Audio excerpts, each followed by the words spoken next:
Some convergence in physics. लो जी, अब ये convergence है जो कि आपकी चलेंगी बहुत ज्यादा। सबसे पहले नंबर पर बिल्कुल पहले से शुरू होते हैं। आपको पता है बच्चों 1 मीटर में कितने सेंटीमीटर होते हैं?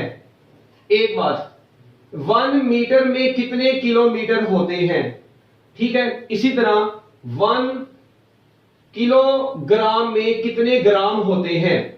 ठीक है, ये बिल्कुल अभी देखें, मैं बिल्कुल बेसिक से चल रहा हूं, मेरी एक बात सुने।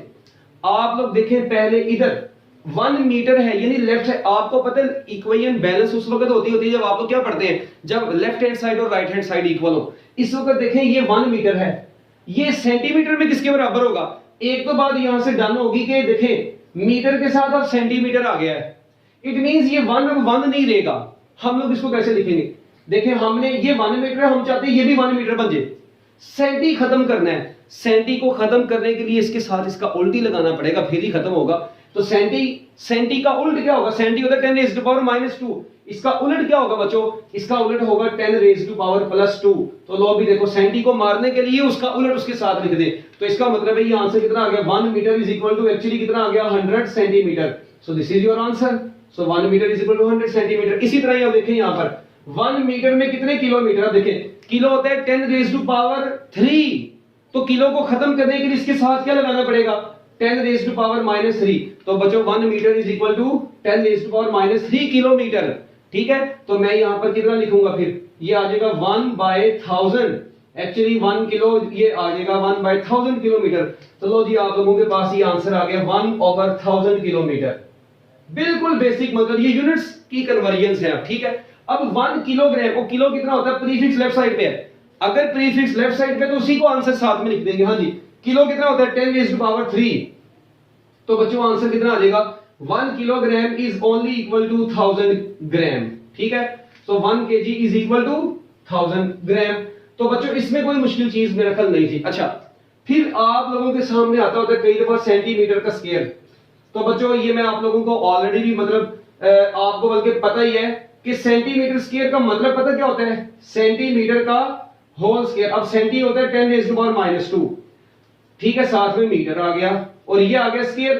तो ये जब इसको खोलेंगे ना तो याद रखना -2 इस 2 से मल्टीप्लाई होगा, ना कि ये ना बच्चे कहेंगे -2 का स्क्वायर लेने। भाई स्क्वायर नहीं लेना, ये ऑलरेडी पावर में है। जो चीज ऑलरेडी पावर में है वो पावर से जस्ट मल्टीप्लाई होगी।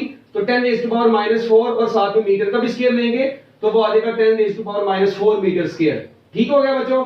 तो ये आप लोगों के पास। इसी तरह आप लोग डायरेक्ट याद रखें 1 सेंटीमीटर क्यूब लिखा हो तो सेंटी होता है 10 रेज़ टू पावर -2 मीटर, और ये आ गया क्यूब, तो 10 raise to power -6 metre cube. बात ही खत्म। तो जिस भी चीज का आप लोगों से मतलब पूछा है ना, कोई भी प्रीफिक्स है, अगर यहां पर प्रीफिक्स होती, मैं कहता हूं 1 किलोमीटर क्यूब। अब किलो कितना होता है? 10 रेज़ टू पावर 3, ये मीटर है, और इधर आ गया क्यूब। तो बच्चों ये 3 × 3 कितना हो जाएगा? 9, और साथ में आ गया मीटर क्यूब। तो ये आंसर आ गया 1 kilometre cube is equal to 10 raise to power 9 metre cube.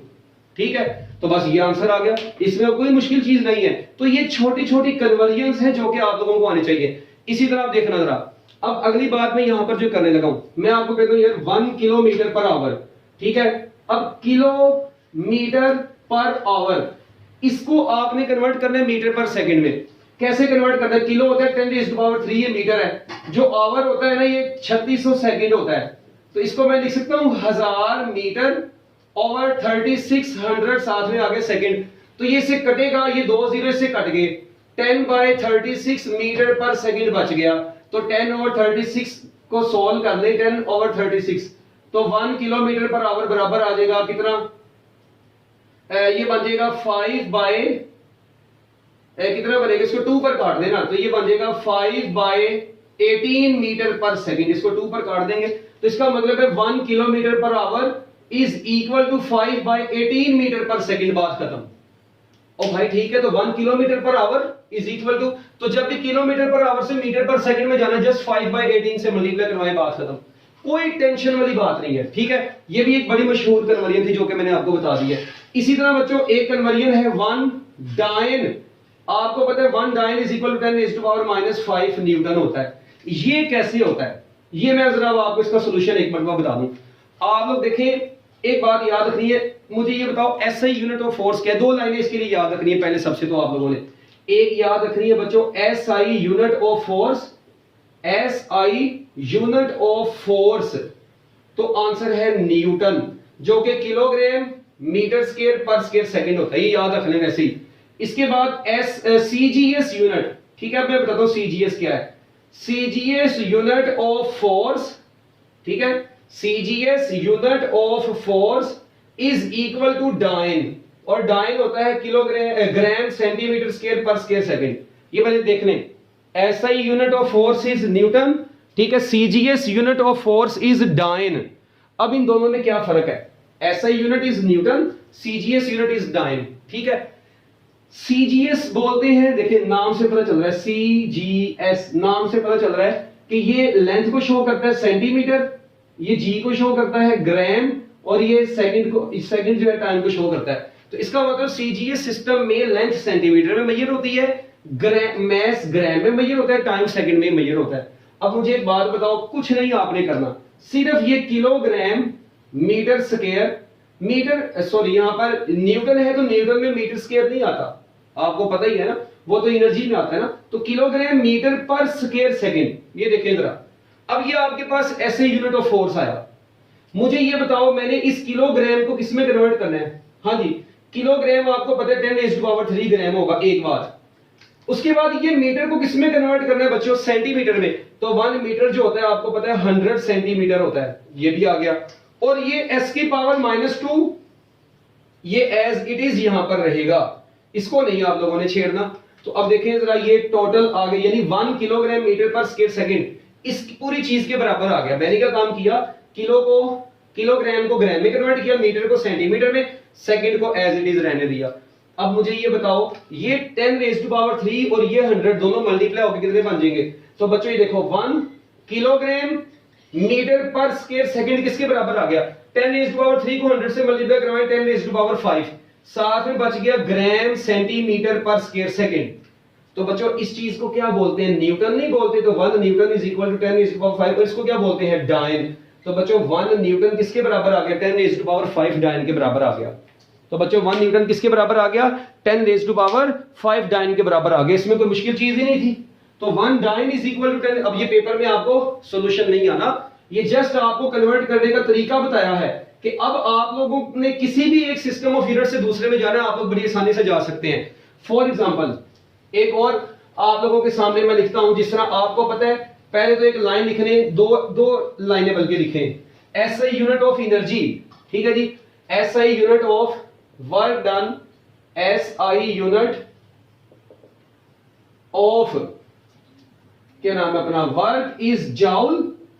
बच्चों वर्क का SI यूनिट क्या है? जाउल। और ये किसके बराबर होगा? Kilogram metre square per square second, ये होगा, ठीक है। जबकि CGS unit of work, CGS unit of work is अर्ज। अब देखें, SI unit of work is joule. बच्चों जाउल जो है ना वो वर्क का SI यूनिट है, जबकि CGS unit of work is अर्ज। और जो अर्ज होता है ये किसके बराबर होगा? इसको लिखेंगे gram centimetre square per square second में। तो अब ना आप लोगों ने इन दोनों को जरा अच्छे तरीके से समझना, ये CGS यूनिट है और जबकि ये कौन सा है? SI यूनिट है। अब कन्वर्जन इसकी बड़ी मशहूर जो कि चलती है, वो क्या चलती है? वो चलती है 1 अर्ज इज इक्वल टू 10⁻⁷ जॉल। ये कन्वर्जन है इसकी जो कि बड़ी पॉपुलर है कि 1 अर्ज इज इक्वल टू 10⁻⁷ जॉल। इसको प्रूफ करें तो भाई कोई मसले वाली बात नहीं है। एक बात आपको पता होना चाहिए, अर्ज जो होता है ना, CGS जो है ये स्मॉल यूनिट है, जबकि जॉल जो है ना ये इसके मुकाबले में लार्ज यूनिट होता है। ये भी आपको पता होना चाहिए कि देखो ना 1 अर्ज 10⁻⁷ जॉल, it means जॉल is greater than अर्ज। ओके, अब ये देखना, इसको भी करते हैं। मुझे एक छोटी सी बात बताओ, जॉल किसके बराबर है?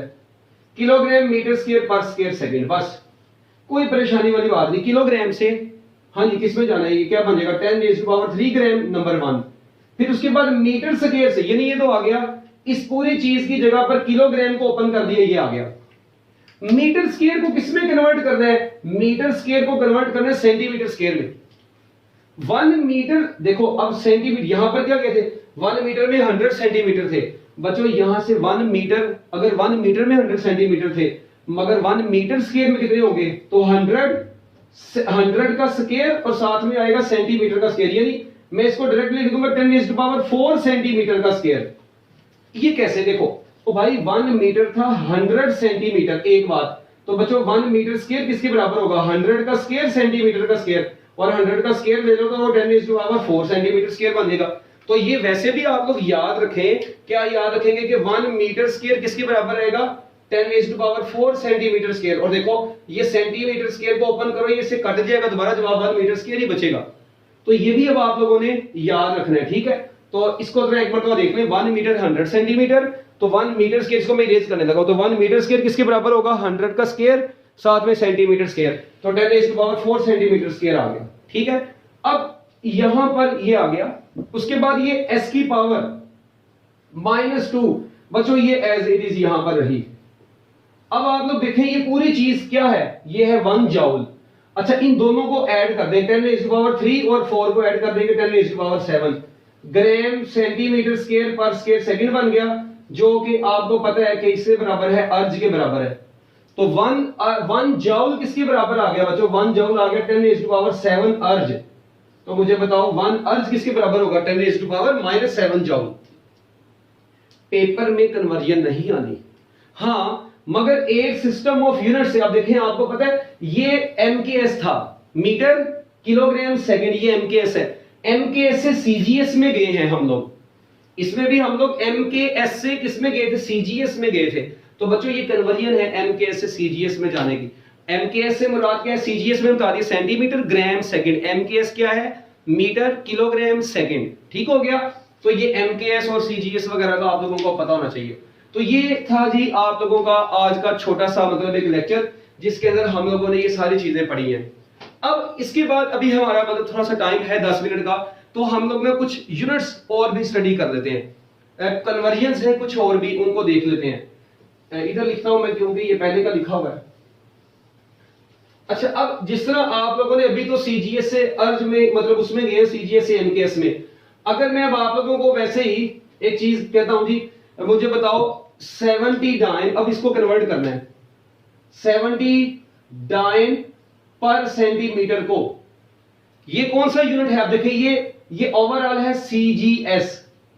आप लोगों ने इसको किसमें कन्वर्ट करना है बच्चों? आप लोगों ने इसको पूरे को मीटर किलोग्राम सेकंड की फॉर्म में कन्वर्ट करना है, एमकेएस में कन्वर्ट करना है, ठीक है? ऐसे। अब मेरी बात सुनो, कोई मसले वाली बात नहीं है, 70 को भी इधर ही रहने दो। डाइन कितना होता है? डाइन होता है बच्चों 1 dyne is equal to 10⁻⁻5 newton. ये आ गया ना एसआई सिस्टम। एमकेएस किसको बोलते हैं बच्चों? SI system. तो आप लोग न्यूटन को ना भी ओपन करिए, वो खैर है, क्योंकि आपको पता है न्यूटन है ही एसआई यूनिट है। तो ये देखिए ये आ गया। और सेंटीमीटर कितना होता है? सेंटीमीटर होता है 10⁻⁻2 मीटर। क्यों भाई ऐसे ही है? तो लो जी अब सारी कहानी खत्म होगी बस। अब ये आपका एसआई सिस्टम आ गया है, यानी एमकेएस। आप लोग सीजीएस से एमकेएस में आ गए। अब क्या काम करना है? ये न्यूटन पर मीटर वैसे ही देगा, ये 10⁻2 ऊपर जाके +2 हो जाएगा। 70 इंटू 10⁻5 +2 -3 न्यूटन पर मीटर। तो इसको अब इसको सोल्व कर ले तो 7 इंटू 10⁻2 न्यूटन पर मीटर आपके पास आ गया। कितना टाइम लगा? कोई टाइम नहीं लगा। तो ये छोटी सी एक कन्वर्जन है। अब मतलब डाइन से आप लोगों ने न्यूटन पर सेकंड में जाना है। इसी तरह मैं आपको कहता हूं यार, मेरे पास ना आपको पता है जो क्या नाम है अपना पावर का फार्मूला होता है ना, वो वर्क ओवर टाइम होता है, ऐसी है ना। अब अगर मैं आप लोगों को कह दूं यार कि ना मेरे पास, अब आप लोगों ने क्या काम करना है? आप लोगों ने 60 अर्ज पर सेकंड को किस में कन्वर्ट करना है? जूल में कन्वर्ट करना है बस। तो मुझे बताओ कोई इसमें क्या मुश्किल है? ठीक है, 60 अर्ज पर सेकंड को जूल पर सेकंड में कन्वर्ट करो। तो भाई ये 60 यहीं पे रहा, अर्ज कितना होता है 10⁻⁻7 जूल, नीचे आया सेकंड, तो ये बन जाएगा 60 जब 10⁻⁻7 से मल्टीप्लाई होगा 6 इंटू 10⁻6 जूल पर सेकंड आ गया आपका answer. So these are the basic conversions. ठीक है बच्चों, तो ये कुछ कन्वर्जन्स हैं जो कि आप लोगों को बहुत अच्छे तरीके से आनी चाहिए। 6 इंटू 10⁻6 जूल पर सेकंड, ठीक है। इसी तरह ये इसमें कन्वर्ट हो गया, तो मेरा ख्याल है इसमें कोई मुश्किल चीज नहीं है। अब कुछ कन्वर्जन्स है, ठीक है, वो जरा आप लोग मतलब लिख रहे हैं। 1 HP ठीक है, ये कन्वर्जन है 1 HP, आपको पता है ये 746 वाट होता है। इसके अलावा आप लोग कन्वर्जन पढ़ते हैं 1 kilowatt hour is equal to 3.6 mega joule. ठीक है, ये भी आप लोगों के पास एक कन्वर्जन है। इसके बाद आप लोग पढ़ते हैं 1 electron volt is equal to 1.6 into 10 is to power minus 19 joule. ठीक है, 1 electron volt is equal to 1.6 into 10 is to power minus 19 joule. ठीक है, इसके अलावा 1 अर्ज अभी मैं ऊपर बता दिया कितनी है, 10 is to power minus 7 joule. ठीक है, ये बिल्कुल बेसिक कन्वर्जन है। तो भाई लिखा जाए 10 is to power minus 7 joule. इसी तरह 1 डाइन किसके बराबर है, 1 dyne is equal to 10 is to power minus 5 newton. ठीक है, और इसके बाद एक और कन्वर्जन है बड़ी मशहूर, 1 वाट इज इक्वल टू, बल्कि 1 वाट नहीं, क्योंकि वो तो आपको पता है जॉल पर सेकंड ही होती है। एक और है जी 1 अर्ज हो गया 1 HP 1 किलोमीटर पर आवर, अभी ऊपर बताई थी 1 kilometre per hour is equal to 5/18 metre per second. तो ये कुछ कन्वर्जन्स हैं जो कि बच्चों आप लोगों को आने चाहिए। ठीक है, और 1 जॉल किसके बराबर होता है, 1 joule is equal to 6.25 into 10 is to power 18 electron volt. इसका उल्टा ले रहे हैं उधर, तो ये भी आ जाएगी। 7 कन्वर्जन्स और आप लोगों के सामने आ गई है। तो ये है जी कुछ बेसिक कन्वर्जन्स जो कि आप लोगों को बहुत ही अच्छे तरीके से आनी चाहिए। ठीक है,